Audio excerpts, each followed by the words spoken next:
Hello, I'm Siddharth Pendarkar from Pendarkar's Coaching Institute. For more physics, chemistry, math videos, kindly download Pendarkar's Coaching Institute app.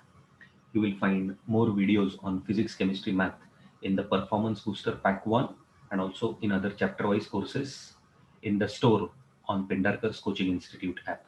Let us now try to understand freezing point. What is the meaning of freezing point? In our school, they have taught us till the 10th standard freezing point is the constant temperature at which a liquid converts into solid or so. That was okay till the school level. Now in 11th, 12th grade and beyond, we should be understanding it in a little more detail. Now let us try to understand.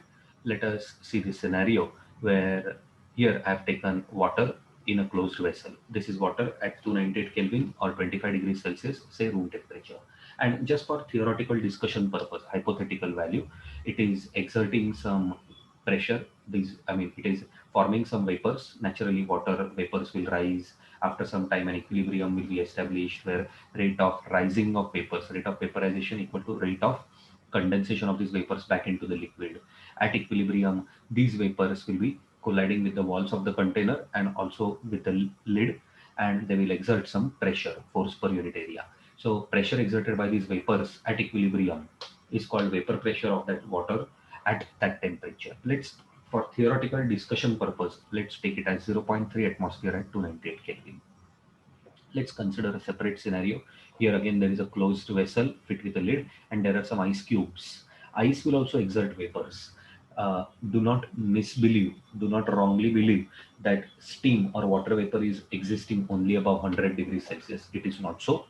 From 0 to 100 degrees Celsius, if you take liquid water, you will find steam. If you are having a hot tea might be at 50 or 70 degrees Celsius, and it is at a temperature less than 100 degrees Celsius, still you can see the steam rising.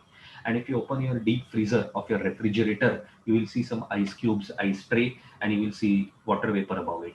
Always two states or two phases of any substance will coexist.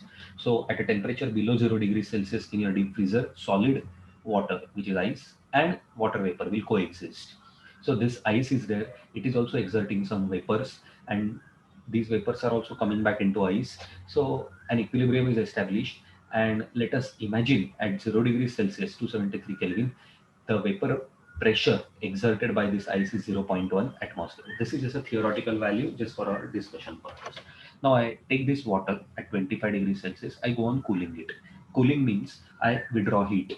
When I'm taking out heat, I am decreasing the kinetic energy of these molecules. So vapors will be lesser. Vapor pressure will go on decreasing. As I cool, vapor pressure will decrease from zero point 0.3 atmosphere to 0.25 atmosphere, then zero point 0.2 atmosphere, 0.18, 0.15 atmosphere. Finally, as I go on cooling, the vapor pressure over water will decrease to zero point 0.1 atmosphere. Zero point 0.1 atmosphere. And at that temperature, where vapor pressure over liquid water becomes equal to vapor pressure over solid ice, water will convert into ice, and we say it is freezing point of water. So what is freezing point of any liquid? Freezing point of a liquid is that temperature at which vapor pressure over the liquid becomes equal to vapor pressure over its corresponding solid.